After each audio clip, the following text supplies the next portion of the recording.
자, 이어서 모닝 리포트 들어가 보겠습니다. 오늘 세 가지 종목인데요. 첫 번째 종목은 교촌 F&B가 되겠습니다. 목표가에 대한 변동성은 없는 상황인데요. 이제 2분기 실적에 대한 리뷰가 나와 있고요. 경영 효율화의 막바지 단계에 접어들었다라는 그런 내용입니다. 중장기 모멘텀을 갖고 있는 교촌 F&B에 대한 내용들 함께 보십니다. 자, 두 번째는 태양광 한화솔루션입니다. 목표가를 낮추는 그런 내용이 되겠는데요. 한화솔루션 자체의 악재라기보다는 이제 매크로 상황, 그러니까 미국의 이런 태양광과 관련된 업황 자체가 크게 좀 변동이 있는 이런 부분들 좀 체크를 더 하셔야겠습니다. 자, 마지막으로 모두 투어입니다. 목표가 하향 조정이 되어 있고요. 티몬 UF 악재, 거기다 수요에 대한 더딘 회복, 또 중국에 대한 그런 흐름들까지 회복에 대한 열쇠가 어디에 있는지 알아보도록 하겠습니다. 김은별 캐스터 전해주시죠. 네, 이렇게 증권가에서도 세 가지 리포트에 함께 주목을 했습니다. 오늘 오전 그리고 개장 이후에 폐장 이후에 나오는 이런 종목들로 함께 정리해 보실 텐데요. 먼저 첫 번째 종목 교촌 F&B 함께 살펴보시죠.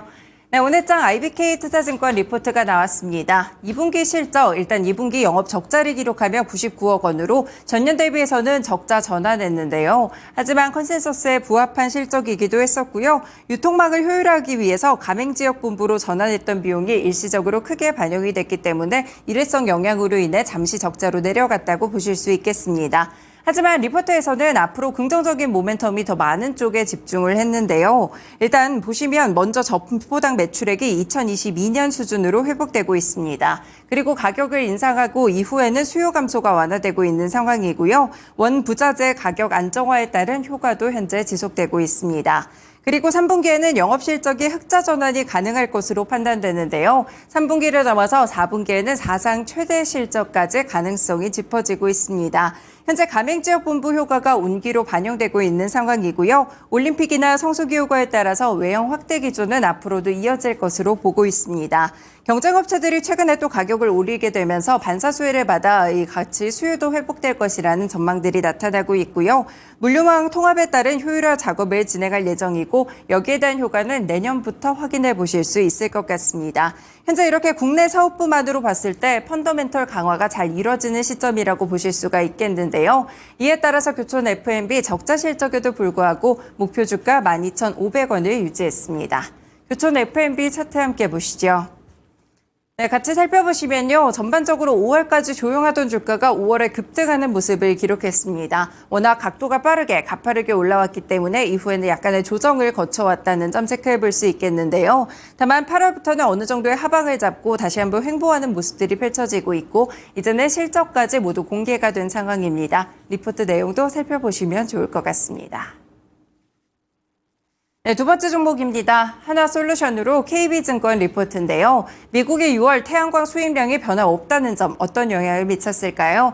2분기 영업적자는 1,078억 원으로 컨센서스를 하회했습니다. 일단은 신재생에 대한 영업적자는 줄어들었는데 4월에 미국 설비 가동이 시작되면서 생산량과 이 보조금이 함께 증가한 영향이라고 볼 수 있겠습니다. 앞으로 3분기와 4분기에도 실적 개선을 기대해 볼 수 있겠는데요. 하반기에 가면 미국 설비가 풀가동될 것으로 예상된 가운데 7월과 8월에 대한 계약 판매 가격과 마진도 유지되고 있기 때문입니다.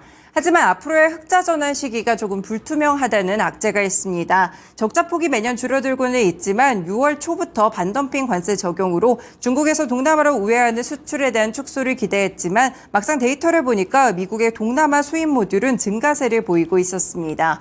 결국 동남아산 이수입품 관세에 대한 반덤핑 조사는 내년 봄에 최종적으로 결정될 것으로 보이는데요. 그래서 미국의 반덤핑 관세에 대한 반사수혜 여부는 내년에나 가시화될 것으로 풀이가 되고 있습니다. 그래서 현재 시점에서 목표 주가 28,000원까지 하향 조정했고요. 한화솔루션도 함께 차트 보겠습니다. 네, 한화솔루션의 경우에는 지금 4월까지 좀 조용하다가 5월에 주가가 한 차례 상승한 모습들이 차트로 찍혀 있습니다. 하지만 이후에는 다시 한번 계속해서 내려가는 모습들을 기록했는데요. 그래도 8월부터는 다시 한번 급등세를 보이고 있습니다. 무엇보다도 또 미국 대선과 관련된 종목이기도 하죠. 이 민주당 쪽의 정책과도 관련이 있기 때문에 미국 대선 관련 종목으로서 함께 올라오는 모습들이 있었는데요. 전반적으로 목표가 하향되기는 했었는데 28,000원 지점 현재는 비슷하게 흘러가고 있다는 점 에서 함께 목표가와 비교해서 투자 전략 짜보시면 좋을 것 같습니다.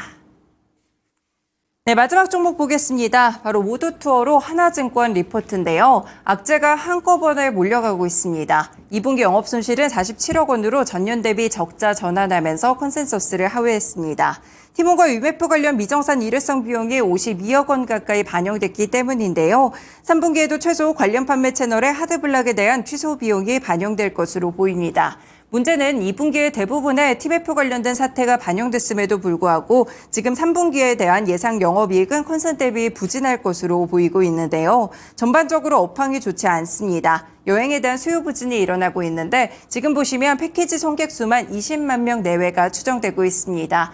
9월에 일단 추석 때문에 긴 연휴가 좀 발생을 하게 되는데요. 장거리 노선 손객 수가 늘어날 것으로 보이지만 최근에 있었던 일본의 난카이 대지진 경보 같이 여러 이슈들이 겹치면서 수요는 일시적으로 위축된 것으로 추정되고 있습니다. 지난해에도 인건비 때문에 일회성 이슈가 발생하면서 실적이 좋지 않았었는데 올해 영업이익은 109억 원으로 전년 대비해서도 추가적인 역성장이 예상되는 구간입니다. 이에 따라서 악재 때문에 목표 주가 16,000원까지 하향 조정됐고요. 함께 또 모두투어 차트도 보겠습니다. 네, 모두투어 급격하게 하락하는 모습의 차트를 그리고 있습니다. 지금 4월에서부터 주가에 대한 회복세 전혀 없이 그대로 미끄러지는 모습들을 기록하고 있는데요. 지금 전반적으로 봤을 때 단기 이동평균선이 형성되면서 아래쪽으로 크게 꺾이고 있는 차트들이 형성되고 있습니다. 일단은 이렇게 목표가 하향 조정된 리포트 그리고 긍정적인 내용이 다소 없었다는 점에서 살펴보실 필요가 있겠습니다. 네, 이렇게 오늘도 세 가지 리포트 함께 소개해드렸습니다. 지금까지 모닝 리포트였습니다.